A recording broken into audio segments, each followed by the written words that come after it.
হাদিসে কোনো শবে বরাত নাই। যারা বলবে শবে বরাত বলতে কিছু নাই তারাও ভণ্ড। বেদাত বেদাত বেদাত। একদম অনেকে শব বরাতের বিরুদ্ধে ফতুয়া দেয়, এগুলো কোনো জানাশোনা আলেম না। কিভাবে ভারত বাংলাদেশ পাকিস্তানের হুজুরেরা জেনে নিল সেদিন 15ই শাবান? এই রাতে ফজিলত আছে কিন্তু এবাদত সবে কাকি, এই রাতে সম্মিলিত কোনো এবাদত নাই। সুপ্রিয় দর্শক, শবে বরাত পালন জায়েজ নাকি বিদআত এ বিষয়ে এক এক হুজুর এক এক রকম ফতোয়া দিচ্ছে, এক এক রকম কথা বলছে। আজকে 19 জন বিজ্ঞ আলেমের মুখে শুনবো এটা জায়েজ নাকি বিদআত। তো আজকে আমাদের প্যানেলে 19 জন বিজ্ঞ আলেম উপস্থিত রয়েছেন, তাদের মুখে আমরা আজকে বক্তব্যটি শুনবো। তো আজকে প্রথমে রয়েছেন ডক্টর এনায়েতুল্লাহ আব্বাসী সাহেব। সারা বছর নামাজ নেই, রোজা নেই, শরীয়তের চর্চা নাই, লাইলাতুল বারাত শবে বরাতের রাতে হালুয়া রুটি খেয়ে সবার আগে মসজিদে ঢুকে, ঠিক না? লাইলাতুল বারাত খুব ফজিলতের রাত। একদম অনেকে শব বরাতের বিরুদ্ধে ফতুয়া দেয়, এগুলো কোনো জানাশোনা আলেম না। মানে এলেম কালাম তো কিচ্ছু নাই, ফতুয়াবাজি করে বিভ্রান্ত করে। একটি দুইটি নয়, কিছু মওযু হাদিস আছে, কিছু জয়ীফ হাদিস আছে, কিন্তু মারফু মুত্তাসিল সনদে 60টি সহিহ হাদিস পাওয়া যায় আল্লাহ রসুলের সাল্লাল্লাহু আলাইহি ওয়াসাল্লামের কাছ থেকে, যে লাইলাতুল বারাতে শাবানের 15 তারিখ দিনে যদি কেউ রোজা রাখে, রাতে ইবাদত করে, গুফিরা লাহু মা তাকাদ্দামা মিন যামবি, তার জীবনের সব গুনাহ আল্লাহ মাফ করে দিবেন। এবার বক্তব্য রাখবেন শাইখ আহমদুল্লাহ সাহেব। হাদিসে কোনো শবে বরাত নাই, হাদিসে আছে লাইলাতুন নিসফি মিন শাবান। তো যাই হোক, বরাত মানে যদি মুক্তি হয় তাহলে সে অর্থে ঠিক আছে। এই রাতে আল্লাহ তাআলা মুশরিক যারা শিরকে লিপ্ত এই লোকগুলো ছাড়া, হিংসুক ছাড়া, বেদাতে লিপ্ত ছাড়া, যে ব্যক্তি সুন্নাহ মেনে চলতে চায় না এই লোকগুলো ছাড়া বাকি সব ইমানদারদেরকে সাধারণ ক্ষমা ঘোষণা করেন। এই রাতে নবী করিম সাল্লাল্লাহু আলাইহি ওয়াসাল্লাম, সাহাবায়ে কেরাম, সালাফ থেকে মসজিদে এসে দলবদ্ধভাবে কোনো দোয়া ইবাদত বন্দেগী ভাবে আমরা যেভাবে করি এরকম করার কোনো বর্ণনা পাওয়া। অতএব এটাকে আমরা যদি সিস্টেম বানিয়ে নেই তাহলে সেটা কোনো শরিয়া স্বীকৃত কোনো পদ্ধতি হতে পারে না। বিধায় এই রাতকে কেন্দ্র করে অনেক কাজ, বেশিরভাগ কাজগুলো আমাদের সমাজ যত কাজ প্রচলিত আছে সব রাতকে কেন্দ্র করে বেশিরভাগই কোনো এগুলার কোনো অস্তিত্ব হাদিসে খুঁজে পাওয়া যায় না। যেমন হালুয়া খান, শবে বরাত মানে হালুয়া, এটা তো একটা কমন আইটেম। ভাই হালুয়া কারোর খাইতে চাইলে খান, ভিন্ন কথা, কিন্তু এই রাতে খাইতে হবে এই হাদিস বানায়া, জাল হাদিস বানায়া খাওয়া জায়েজ নাই। আপনি এমনি অন্য সময় খান, এ রাত্রেও খান, কিন্তু আপনি অন্য কোনো সময় খান না। এটা মেয়েটার খাওয়ার ফজিলত বানাইছেন কি, যে নবীজির দাঁত ভাঙছে সেজন্য হালুয়া খাইছে, তাই আমরা ভালো দাঁত নিয়ে হালুয়া খাইতেছি। আর দ্বিতীয় কথা হলো, নবী করিম সাল্লাল্লাহু আলাইহি ওয়াসাল্লামের উহুদের যুদ্ধ এই শাবান মাসে বা তার আগের মাসে হয়ই নাই যে তিনি হালুয়া খাইছেন। বিধায় এই সমস্ত জাল হাদিস আমরা আমল করব না। এই পর্যায়ে বক্তব্য রাখবেন হাফিজুর রহমান সিদ্দিক, কুয়াকাটা হুজুর সাহেব। বাতিলেরা কয় শবে বরাত বলতে কিছু নাই, আল্লাহর কসম যারা বলবে শবে বরাত বলতে কিছু নাই তারাও ভণ্ড। শবে বরাত নাই মানি কোরআন দিয়া হাদিস দিয়া প্রমাণ। চ্যালেঞ্জ দিছেন আমাদের ওলামায়ে কেরাম, মুরব্বীরা, আসো সাধারণ মানুষের বিভ্রান্ত করবা না। শবে বরাত বড় বরকতের ইবাদতের সময়। লাইলাতুন নিসফি মিন শাবান 14 তারিখ দিন যাইয়া রাত, চাঁদ দেখা কমিটি ঘোষণা দিছে মার্চ মাসের 7 তারিখ দিন যাইয়া রাত হলো লাইলাতুন নিসফি মিন শাবান। নবীর এক হাদিস আছে, কুমু লাইলাহা অসুমু ইয়াউমাহা, রাতে তুমি ইবাদতে কাটাও, পরের দিন রোজা রাখো।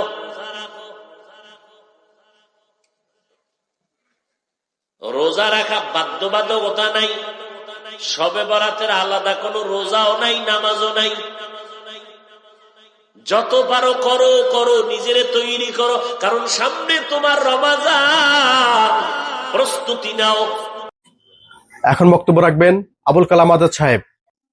23 বছরের ভিতরে একটা শবে বরাতে তিনি সাহাবীদেরকে নিয়ে এরকম মসজিদে ইজতেমাই ইবাদত করেন। আমাদের দেশে এটা চালু হয়েছে, আমরা করছি। এখন যদি আমরা বন্ধ করে দেই, বলি দরকার নাই, তাহলে হাজারো প্রশ্ন উঠবে। তার মাঝে একটা প্রশ্ন খুব মজা লাগে শুনা, সেই প্রশ্নটা হবে, হুজুর এমনি মানুষ নামাজ পড়ে না, তাও এক রাত তো পড়তো, এটাও মানা করে দিলেন। যে হুজুর যে গত বছর পড়ছে হে এবার আসছে, তো এবার তো আসছে কমপক্ষে। যদি আপনি এটাও মানা করে দেন তাহলে তো হে এবারও আইলো না। শুনে মনে হয় কথা তো ঠিক, আরে মানা করবো না। আচ্ছা, এবার আমি আপনাকে একটা প্রশ্ন করি, এই বেটা যদি এইবারও না আসে আল্লাহর কি ক্ষতি হইতো? এই বেটা যদি এইবারও না আসে আল্লাহর কি লস? তাহলে আল্লাহর দ্বীনকে আপনি কি মনে করছেন যে আল্লাহকে আপনি হেল্প করছেন, সহযোগিতা করতেছেন এভাবে 2-4 রাকাত পয়রা মাঝে মাঝে আইসা? আপনার আমার যুক্তির নাম ইসলাম হবে না, ইসলাম হবে কোরআন এবং হাদিসের নাম, ঠিক না? এই পর্যায়ে বক্তব্য রাখবেন আব্দুর রাজ্জাক বিন ইউসুফ সাহেব।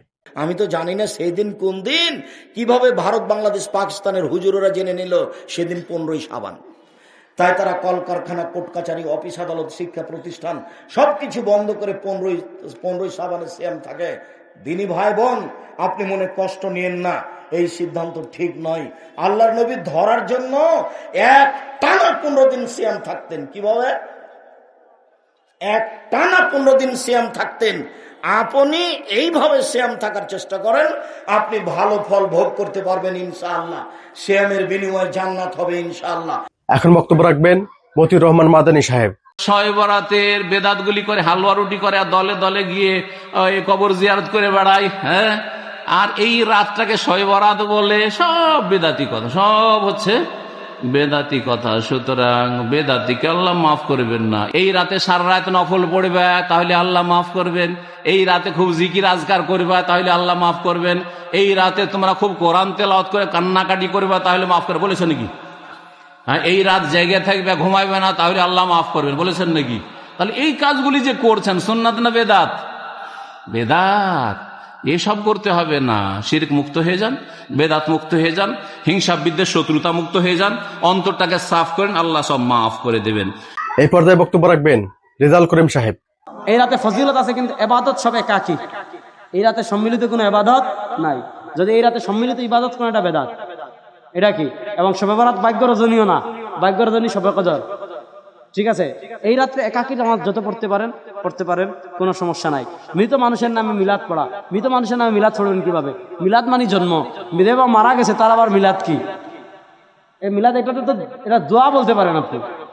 মৃত ব্যক্তির জন্য মিলাদ কি? মিলাদ মানে জন্ম। এখন আমাদের দোকান উদ্বোধন করে কয় মিলাদ দিচ্ছি, মৃত বাড়িতে খাওয়াচ্ছে কয় মিলাদ দিচ্ছি, এটা কি মিলাদ? এটা কি মিলাদ? মিলাদ মানে জন্ম। তো আপনি যে ব্যক্তি মারা গেছে তার জন্য আবার কিসের মিলাদ? আপনি দোয়া করতে পারেন, আপনি যে মারা গেছে তার জন্য একাকেও দোয়া করতে পারেন, সবাই নিয়েও দোয়া করতে পারেন, তার জন্য ইসালা সওয়াবও করতে পারেন। কিন্তু তাকে ইসালা সওয়াব করার জন্য কোনো দিনকে নির্ধারণ করা যাবে না। কোনো দিনকে বিশেষ ফজিলতপূর্ণ মনে করলে এটা বিদআত হয়ে যাবে। এখন বক্তব্য রাখবেন মাহমুদ বিন কাসিম সাহেব। শবে বরাত, সব হচ্ছে রাত, রজনী, আর বারাত মানে হচ্ছে ভাগ্য। তারা শবে বরাত শব্দটা ব্যবহার করে বলতে চায় এটা হচ্ছে ভাগ্য রজনীর রাত। এখন আপনাকে বলতে হবে যে শবে বরাতকে যে আপনি 15 শাবানের রাতকে ভাগ্য রজনীর রাত নামকরণ করলেন কিসের ভিত্তিতে? কোথায় আছে এই শব্দটা? কোথাও নাই। কোরআনও বলেনি আল্লাহ। আগেই বলেছি শাবান মাস সম্পর্কে কোরআনে কিছুই নেই, হাদিসেও নাই যে শাবান মাসের 15 তারিখের রাতটা মানে বরকতের রাত বা ভাগ্য রজনীর রাত। একটা হাদিস দিয়ে কেউ দেখাতে পারবে না। আর হাদিস তো জাল জয় পড়ার কথা, হাদিসেই নাই, এই শব্দটাই নাই। মানে এটা যে ভাগ্য রজনীর রাত, এটা একটা বানানো কথা, কোনো ভিত্তি নেই। দ্বিতীয়ত, তারা যে হাদিসগুলো পেশ করে যে এই রাতের একটা বৈশিষ্ট্য পাওয়া যায়, সেটা কি? এই রাতে আল্লাহ সুবহানাহু ওয়া তাআলা পুরো পৃথিবীবাসীর দিকে তাকায়, তাকিয়ে সমস্ত মানুষকে ক্ষমা করে দেয়, ইল্লা লিল মুশরিকিন আও লিল মুশাহিন। কেবলমাত্র 2 ব্যক্তিকে আল্লাহ মাফ করে না, যারা এই জমিনে শিরিক করে এবং যারা একে অপরের সাথে শত্রুতা রাখে, বিদ্বেষ রাখে, রেষারেষি রাখে, এই ধরনের ব্যক্তিদেরকে ক্ষমা করা হয় না। এই পর্যায়ে বক্তব্য রাখবেন মিজানুর রহমান আজহারী সাহেব। শবে বরাতে যেই জাঁকজমকপূর্ণ একটা ইমেজ নিয়ে পালন করা হয়, ঘরে ঘরে হালুয়া রুটি বিতরণের বিষয়টা, অনেক বেশি আবাদত করা তো সমস্যা নাই, কিন্তু বিষয়টা হচ্ছে ইসলাম যেই রাতকে বেশি গুরুত্বপূর্ণ বলে আমাদেরকে জানিয়েছে, আমাদেরকে ওই রাতটাকেই সবচেয়ে গুরুত্বপূর্ণ হিসেবে নিতে হবে। এবং যেই রাতগুলোকে অপেক্ষাকৃত কম গুরুত্বপূর্ণ হিসেবে আইডেন্টিফাই করা হয়েছে, ওই রাতগুলোকে ওই পরিমাণ গুরুত্ব দিয়ে আমাদেরকে উদযাপন করতে হবে, আবাদত করতে। এখন বক্তব্য দিবেন মুস্তাফিজুর রহমান সাহেব। যে শবে কদরের রাত্রে অথবা শবে বরাতের রাত্রে আল্লাহ তাআলা ভাগ্য পরিবর্তন করেন। পরিবর্তন মানে কি? আরে যেটা ভাগ্য লেখা আছে ওই ভাগ্যটা ওইভাবেই আপনার লেখা ছিল। হ্যাঁ, আল্লাহর কাছে দোয়া করেছেন, কান্নাকাটি করেছেন, আল্লাহ আপনারা মাফ করে দিয়েছে। আল্লাহ তাআলা মাফ করে দিলে আল্লাহ তাআলা আপনার ভাগ্য পরিবর্তন করতে পারেন। এটা ইখতিয়ার কার? আল্লাহ। জোরে বলেন কার? আল্লাহর। আল্লাহ কবুল করুন, আমিন বলেন। 2 নাম্বার, আসসালামু আলাইকুম। শবে বরাতে হালুয়া রুটি খাওয়া ঠিক কিনা? হালুয়া রুটি শবে বরাতে কেন আপনি খান? বাংলাদেশে দলিল কি জানেন? বাংলাদেশে দলিল হচ্ছে নবীজির দাঁত ভেঙে গেছিল, পরে নবীজি শক্ত খাবার খাইতে পারতো না, তাই হালুয়া রুটি খাইছে। তো আপনার দাঁত ভাঙছে কেডা? কথা বলে না। আপনার দাঁত তো ঠিকই আছে, দাঁত তো মাইনি, ধার দিয়ে একেবারে গোস্ত ছিঁড়ে খান, তা আপনি হালুয়া রুটি খান কেন? অথেন্টিক না। এখন বক্তব্য দিবেন আমির হামজা সাহেব। বেদাত বেদাত বেদাত বলে চালিয়ে দিতে চান, এটা বেদাত নয়। পালন যারা করছেন না করবেন, অন্তত নফল কাজগুলো আরো জোরে সোরে করবেন। শুধুমাত্র হালিয়া রুটি, দোস্ত রুটি খেয়ে সারা রাত কাটিয়ে দেবেন, শবে বরাত পালন হচ্ছে না। আল্লাহ পাক এ রাতে, বরকতময় রাতে শবে কদরের কথাই বেশি মুফাসসির ইঙ্গিত দিয়েছেন। শবে কদরের নামও কেউ কেউ জানিয়েছেন। গুরুত্বপূর্ণ হেকমতপূর্ণ কিছু কাজ আমার আল্লাহ এই রাতে সম্পাদন করেন। তার ভেতরে অন্যতম তোমার রবের আদেশ ক্রমে, রবের আইনের দ্বারা সবে বরাত বলেন, সবে কদর বলেন, কেউ যদি পালন করতে যায় তার উচিত হবে আল্লাহর আইনগুলো প্রতিষ্ঠা করার মাধ্যমে চেষ্টা চালানো। 96% মুসলমানের দেশে একটা আইনও বাস্তবায়ন নেই। সবে কদর সবে বরাত পালন করা নিয়ে আমরা হুড়োহুড়ি মারামারি করে শেষ করে দিচ্ছি।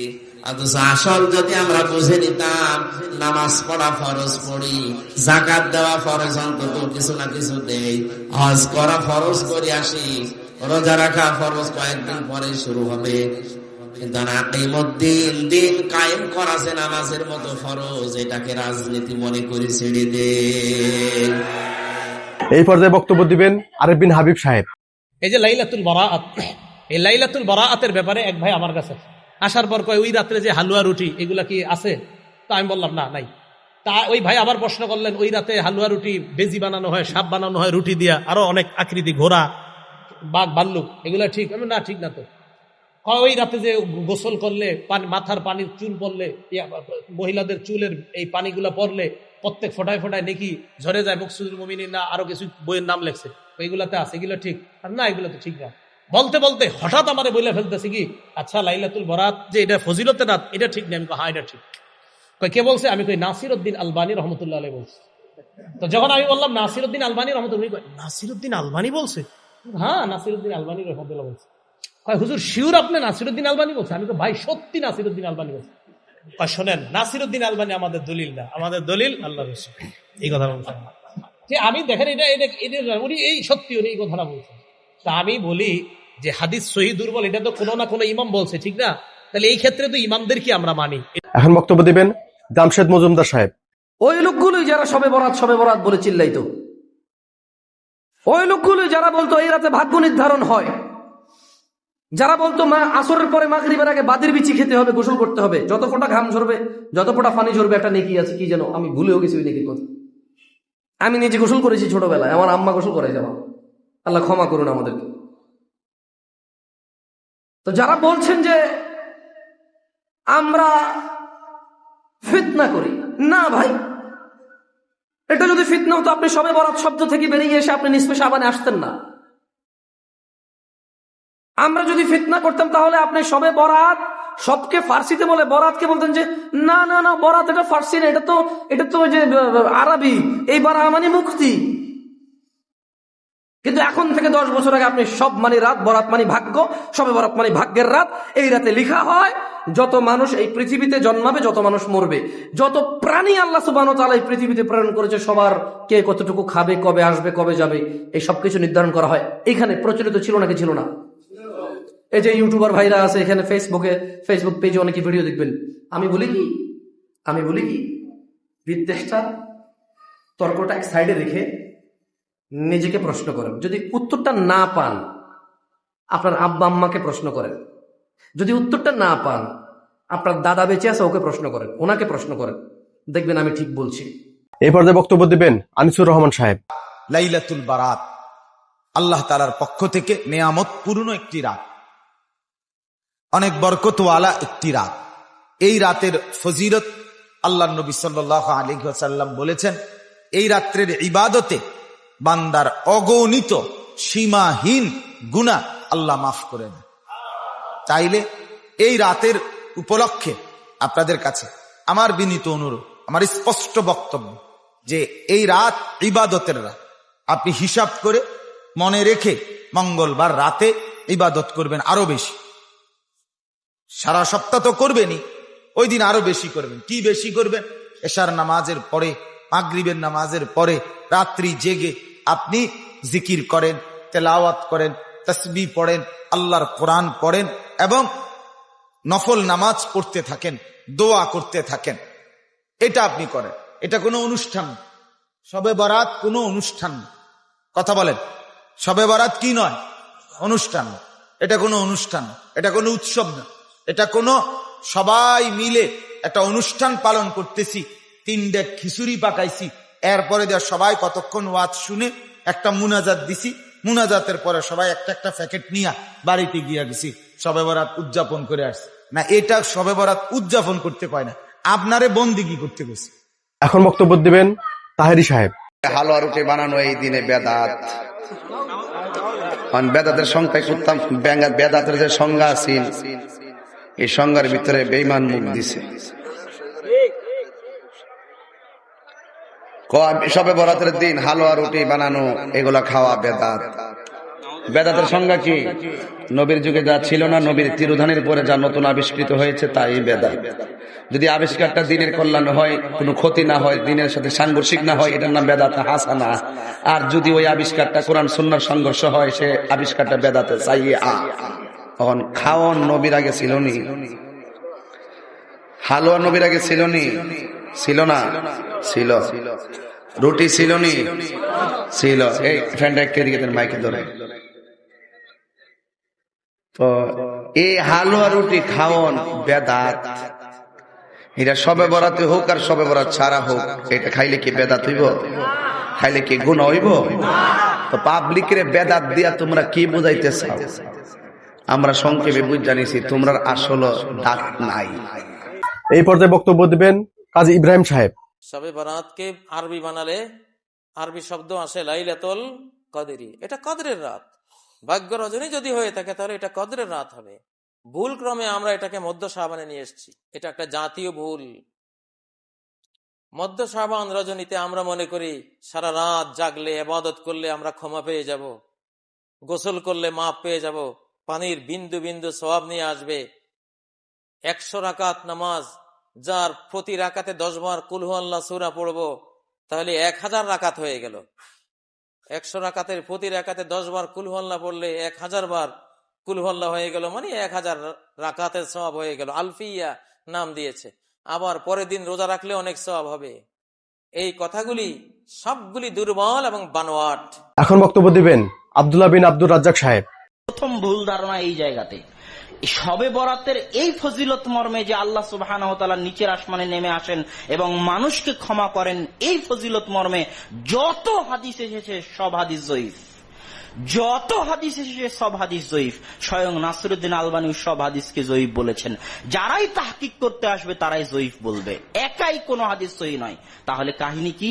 কাহিনী হচ্ছে আলবানী রাহিমাহুল্লাহ এইরকম 7-8টা জয়ীফ হাদিসকে এক জায়গায় করে বলছেন যে এতগুলো জয়ীফ হাদিস একত্রিত হওয়াতে হাদিসটা হাসান। ইবনে তাইমিয়া রাহিমাহুল্লাহ বলছেন এতগুলো জয়ীফ হাদিস একত্রিত হওয়াতে হাদিসটা হাসান। এটা হচ্ছে কাহিনী। কেউ যদি মনে করে যে হাদিস একাই সহি, তাহলে ভুল করবে। আপনাকে জানতে হবে হাদিসের 4টি প্রকার আছে। শেষ পর্যায়ে বক্তব্য দিবেন আবু তাহা মোহাম্মদ আদনান সাহেব। হাদিসের শবে বরাত নামে কোনো শব্দ নাই। 1 নম্বর কথা কি নাই ভাই? শবে বরাত নামে কোনো শব্দ নাই। আছে লাইলাতুন নিসফুম মিনাশ শাবান, শাবান মাসের মধ্য রজনী। শাবান মাসের মধ্য রজনী।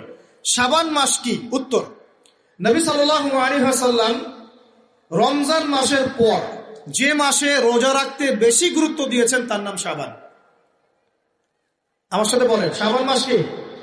নবী সাল্লাল্লাহু আলাইহি ওয়াসাল্লাম রমজানের পরে যে মাসে রোজা রাখতে খুব বেশি গুরুত্ব দিয়েছেন তার নাম শাবান। আয়েশা রাদিয়াল্লাহু আনহা তিনি বলতেন যে শাবান মাস আসলে নবী সাল্লাল্লাহু আলাইহি ওয়াসাল্লাম এত বেশি বেশি রোজা রাখতেন যে মনে হতো তিনি রোজা ছাড়বেনই না, সারা মাস রেখে ফেলবেন। বেশি থেকে বেশি রোজা রাখতেন শাবান মাসে। প্রশ্ন হচ্ছে কেন? উত্তর, এমনিতে এই মাসটা বরকতময় এবং এই মাসে আল্লাহ পাক তার রহমতে বিপুল সংখ্যক মানুষকে জাহান্নাম থেকে মুক্তি দান করেন।